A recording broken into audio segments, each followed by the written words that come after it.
அஸ்ஸலாமு அலைக்கும். பேரன்பிற்குரிய பெருமானார் ஸல்லல்லாஹு அலைஹி வஸல்லம் அவர்கள் என்ற தொடரில் இன்றைய நாள் அல்லாஹுவின் தூதர் ஸல்லல்லாஹு அலைஹி வஸல்லம் அவர்கள் தோழர்களின் மீது சாய்ந்த நிலையில் பள்ளிவாசலுக்கு சென்றார்கள்.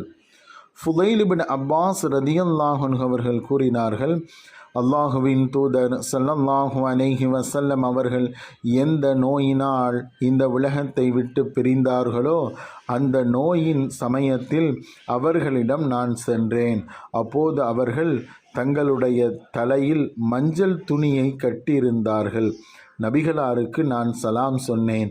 அப்போது அவர்கள் ஃபுதைலே என்றார்கள். அதற்கு நான் அல்லாஹுவின் தூதரே, இதோ இங்குள்ளேன் என்றேன். அப்போது நபி ஸல்லல்லாஹு அலைஹி வஸல்லம் அவர்கள், இந்த துணியால் எனது தலையை இறுக்கமாக கட்டுங்கள் என்று ஸல்லல்லாஹு அலைஹி வஸல்லம் கூறினார்கள். நானும் அவ்விதமே கட்டினேன். பிறகு படுக்கையில் இருந்து எழுந்து அமர்ந்தார்கள். மேலும் தமது கைகளை என் தோளின் மீது வைத்தார்கள். பின்னர் என்னின் மீது ஊன்றி எழுந்தார்கள். பள்ளிவாசலுக்கு சென்றார்கள். ஸல்லல்லாஹு அலைஹி வஸல்லம் அவர்கள் உரை மேடையின் மீது ஏறினார்கள். சஹாபாக்களையெல்லாம் ஒன்று திரளுமாறு அழைப்பு கொடுத்தார்கள். அதே போன்று மக்களெல்லாம் ஒன்று திரண்டவுடன் ஸல்லல்லாஹு அலைஹி வஸல்லம் அவர்கள் அல்லாஹுவை புகழ்ந்தார்கள், பாராட்டினார்கள். முஸ்லிம்கள் தங்களின் உரிமைகளை தம்மிடமிருந்து கேட்டு பெறுமாறு வேண்டினார்கள்.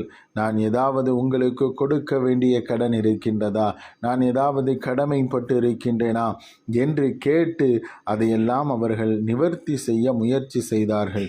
அன்பர்களே, ஸல்லல்லாஹு அலைஹி வஸல்லம் அவர்கள் கடைசி நேரம் கூட இறைவனினுடைய கடமையை நிறைவேற்றுவதில் அவர்கள் குறை வைக்கவில்லை. அதே போன்று அடியார்களுக்கு செய்ய வேண்டிய குறைகளையும் அவர்கள் குறையாக வைத்து விடவில்லை. அவர்களுக்கு செய்ய வேண்டிய கடமைகளில் எந்த குறையும் இல்லாமல் அதையும் அவர்கள் நிவர்த்தி செய்து விட்டார்கள்.